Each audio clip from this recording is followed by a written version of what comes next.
So, ulam for today, kalderetang pork ribs. So, ayan, may hiniwat, naka-ready na po yung ribs natin, gulay, yung patatas at carrots. So, unang-una, ginigisan natin yung bawang. So, usually, gano'n naman talaga tayo mga Pilipino. Bawang inuunan. Tapos, ganyan. Tapos, sibuyas. So, mabilisan na lang din. Hindi na kailangan yung maraming arte pa.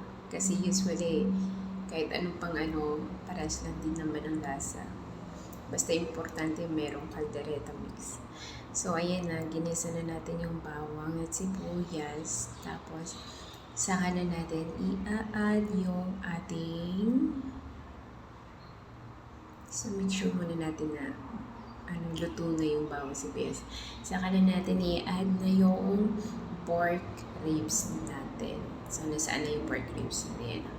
Hindi pa pala, wait na. Kailangan natin maging golden brown. Ayan. So, golden brown na siya. Luto na siya. Mas mabango kasi pag golden brown. Ayan. So, yan na. Ilalagay na natin yung pork ribs. Ayan. So, yung iba ginagamit nila pressure cooker para madaling malambot. Pero, dyan, na lang. So, yan na lang yung ginamit namin para pangit naman kasi pag masyadong malambot, mabilis maubos. Mas maganda yung chewable. Yung chewable pala para matagal maubos. So ngayon, ng kinisa, tapos nag-add na lang tayo ng pepper, black pepper, then syempre magic sarap. Nakaka-magic talaga yung pagkain pag may magic sarap. Mas masarap siya. So, ayan, lugay-lugay lang. Tapos, wait lang natin na medyo pakuluin lang konti yung ribs, pork ribs natin. Tapos, saka na natin i-add ang pinakasekreto, ang kaldereta, yung mamasitas. Iba talaga yung mamasitas, masarap talaga siya. So, yan ang mamasitas powder caldereta mix. So, yan.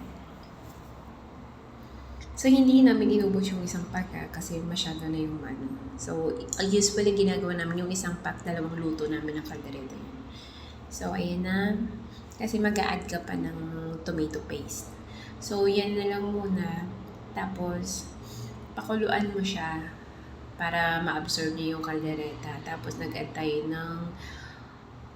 nag-boil naman ng water para mabilis lang talaga maluto. Kasi pag malamig na tubig, matagal pa kumulo. At least pag hot water niya siya, mabilis siyang kumulo. So, pag kumulo na, ayan. So, napansin nyo, mabilis lang maluto yung ribs kasi. Tapos, i-add na natin yung carrots and patatas. So, i-wait lang natin na maluto yung patatas at saka carrots. Tapos, add natin yung tomato paste. Kaya hindi namin nauubos yung isang kalderetang kasi mag-add pa naman ng tomato paste para yung color niya mas maganda yung color at saka yung lasa mas masarap.